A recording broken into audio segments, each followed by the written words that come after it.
HMPV virus குறித்து மக்கள் அச்சப்பட தேவையில்லை என்று சட்டப்பேரவையில் அமைச்சர் மா சுப்பிரமணியன் தெரிவித்துள்ளார். சட்டமன்ற உறுப்பினர்கள் விஜயபாஸ்கர், சிந்தனை செல்வன், G.K. மணி, வேல்முருகன் உள்ளிட்டோர் HMPV வைரஸ் தொடர்பாக சட்டப்பேரவையில் கவனஈர்ப்பு தீர்மானம் கொண்டு வந்தனர்.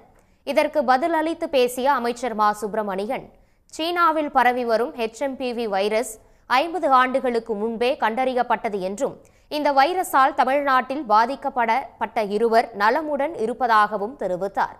தொடர்ந்து வரும் வைரஸ் போன்றுதான் HMPV வைரஸ் என்று கூறிய அவர், HMPV வைரஸ் தொற்று குறித்து மக்கள் அச்சப்பட வேண்டிய அவசியம் இல்லை என்று கூறினார்.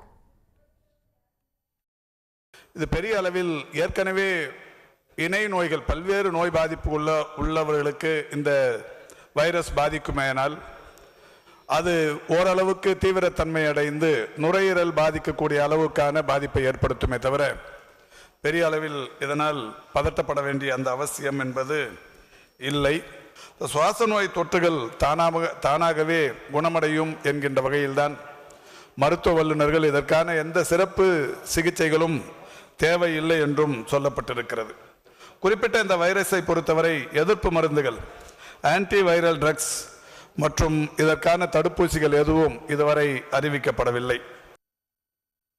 தொடர்ந்து பேசிய அமைச்சர் மா சுப்பிரமணியன், HMPV வைரஸால் மக்களுக்கு உத்தரவு பிறப்பிக்கும் அளவிற்கு பெரிய பாதிப்பு ஏதும் இல்லை என்றும் தெரிவித்தார். காய்ச்சல், சளி பாதிப்பு இருப்போர் பொது இடங்களுக்கு செல்லும் போது முகக்கவசம் அணிவது நல்லது என்றும் அவர் கூறினார். உடனுக்குடன் செய்திகளை தெரிந்து கொள்ள சன் நியூஸ் பெல் ஐகானை கிளிக் பண்ணுங்க.